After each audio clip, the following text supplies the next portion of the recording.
Hello everyone, so in this video I will show you how to calculate return and beta for individual stocks and for a portfolio. Okay, so here the individual stock information I have the date, okay, and stock price for a number of different stocks here. So what I'm going to do is to calculate return for each of the stocks. Let me put it, okay, here. So let me freeze panel. Okay, so now return again. Whenever you calculate return, you have to look at the timeline. Over here it is the monthly stock price, okay, and it is sorted in descending order. So the stock the monthly return equal to, what is the formula? It equal to the ending value divided by starting value minus 1, right? So what we are calculating is the monthly return. So over here for S&P 500, monthly return equal to, okay, so October divided by September minus 1, so it gives us the return for the whole month ending the beginning of September. I mean ending the beginning of October. Okay, so here simply hold and drag. Yep. Just for double check. Okay, very difficult to double check. So let's look at the loop here. LUV. So it should be, yes, you see that it is based on the loop. Yep, so everything is good. Okay, so let me hold and drag again, and then for the whole data you simply double click and turn everything into percent. Yep, so you can see that for S&P 500 for the last month return is negative 1.5. The month ending September 2nd return is 1.5. The month ending August 1st return is 3.7. Okay, so now what we are going to do is, okay, first of all clean up that divide by 0. We know that because it is the last record, we don't have anything to compare. That is why the return is kind of error. Okay, now here the average return. Put it here.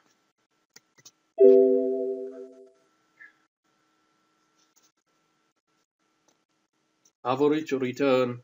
Okay, average return, average monthly return, as we did before, equal to average. Okay, you select everything beginning to the end, average monthly return. So here hold and drag, we have it. So on average monthly return for S&P 500 is 0.29%, okay, and for Walmart is 0.46. The risk, the total risk, what is the formula for that? Total risk is a standard deviation as usual, right? So over here equal to standard deviation sample. Okay, so select it all, turn it into percent, hold and drag. Now this time, okay, here we go. So the table right here show you the return and total risk for individual stocks. That's it. So look at that, you know. For example, for the Apple right here, during the period of from 2000 to 2014, each month on average, Apple earned 2.81%, and the standard deviation of the risk is 12.78. Very risky, right? You can tell, you easily can tell that. Okay. Okay, now the portfolio return. Assuming that your portfolio is right here, it's what you have in the portfolio. Okay, portfolio 1. So you have here in your portfolio you have 3 stocks. One is Walmart, Microsoft, and CERN. Now the weight is 20, 50, and 30%. Remember that when you sum the weight all together, it should add up to 100%, right? Okay, so now based on the average of the return, okay, you can estimate the average return of the whole portfolio. So our first job is to get the information of return, average return for each individual stock. That one is the weight, right? So now average return Walmart, Microsoft, and CERN. Let's go back. Walmart is here, 0.46. So paste. Oh my God, what happened? Remember that we have to paste special value. Okay, 0.46. Microsoft 0.55, and sure enough you have to, oh my God, paste special value. Yep. And finally the CERN here is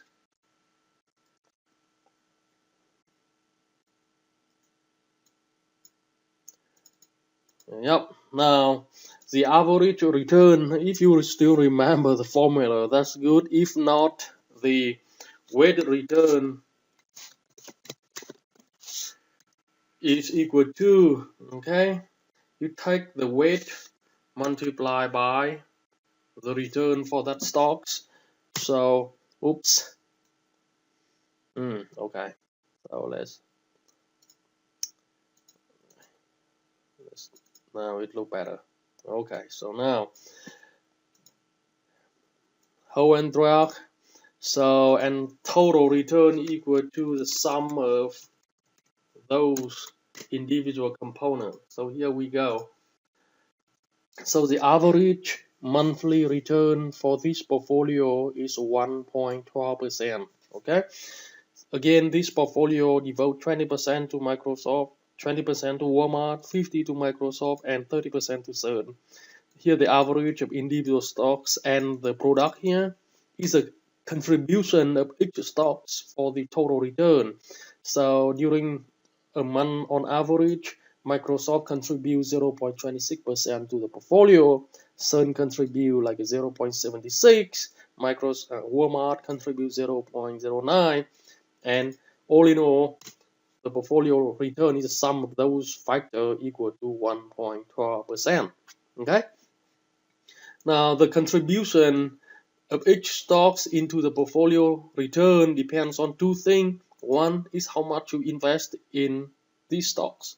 It is a weight, and the other how the stock itself performs. So when you multiply the weight and the return of each stock, you have the contribution, right? That's it.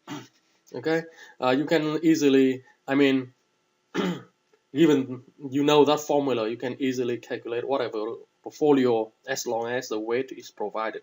Now, another trick to do the portfolio return is to take advantage of the function in Excel, which is sum product. You see it? Yeah. It returns the sum of the product of corresponding range and array. So over here you have array 1, array 2, you know.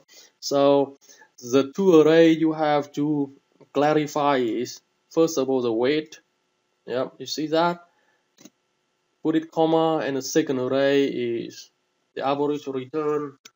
Close the parentheses, hit enter. So now let me increase the number after the decimal place so you see. So regardless of what method you use, one by one, like what we did at the beginning to calculate the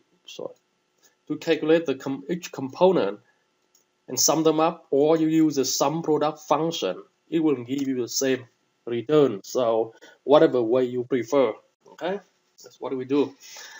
Second part of what we have done in class is to calculate the portfolio beta. What is a beta? It is a systematic risk, right? Okay, so how to estimate beta for individual stocks? So there are different methods to estimate beta, but over here I show you the simplest one. Okay, we use the so-called regression analysis to calculate beta. So as I show you in detail in class now, if you want to estimate the beta for Walmart, the model is Walmart equal to A plus beta multiplied by S&P 500, yeah, plus an error term. Okay, so here's the model. It means that Walmart return will serve as Y. Yep. And S&P 500 return will serve as X. Okay, so I will not go into detail of why it is like that. What does this mean with regression? Because you have to pick it up from other course. So over here, I show you how to use Excel to estimate that model, and therefore we can get the value beta. Okay, so first of all, you go to data right here. Under the section analysis, you should see data analysis. Now, if you don't see it, don't worry. I show you how to get it. Go here, click that. In some section, it is file or that starting icon. You go to look for the Excel option. Of course, if your version is different from mine, Excel option will stay somewhere, but over here. So look for add-ins. Look for analysis toolpath, select it, click go, and then you select the box of data analysis and hit OK. That's it. And then you go back to the data tab. You will see the data analysis. Now once you have it, click data analysis, go to regression. Okay. Now like we discussed before, return for Walmart or individual stock serve as Y. So over here you have to select the Y range, which is the return series for individual stocks. So over here I select Walmart range. So because I select the header for Walmart, so it means I include the label as well. I check the label included. The actual range, like we discussed before, actual range is S&P 500 index. Okay, over here you select it. Okay. Output, just new worksheet, apply, so hit OK. Now, here's what we have.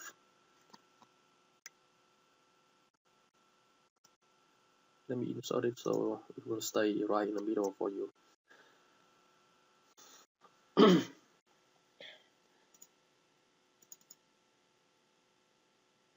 So what we interested in the most is a few number right here. Okay, I can go ahead and hide that one. I hide that one. So what we interested in the most is right here, coefficient and p-value. Okay, beta is right here. Yeah, beta is the coefficient on S&P 500. Now, so beta of Walmart is 0.3967. Okay, the p-value here, if it is less than 5%, it means the beta in our table is reliable. Okay, if the p-value here is say 10%, 50, 90%, or any number more than 5%, it means this beta here is not reliable. So in this case, okay, the beta, we can rely on that beta 0.967. So it is a beta for Walmart. I will go ahead and put it in the portfolio beta. Yep. portfolio beta. Now I will do the same to estimate the beta for Microsoft. Okay, data analysis, regression. Okay, so the Y range will be Microsoft, so I will update it. Microsoft, where you are, yeah. Now actual range is the S&P 500. We already selected, so I don't have to do anything. It is there. Again, here is the output. Zoom it in for you to see. So what we're interested in the most is again here.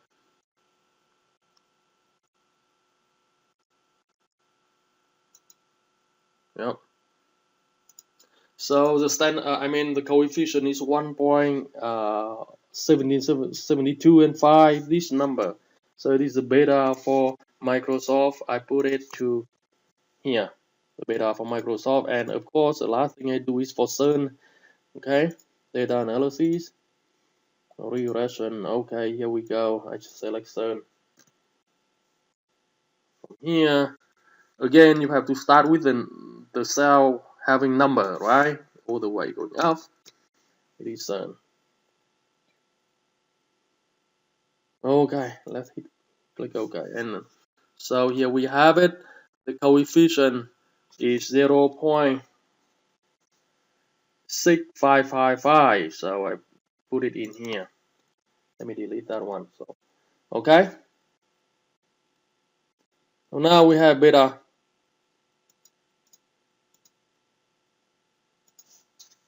Yeah. So the weighted beta.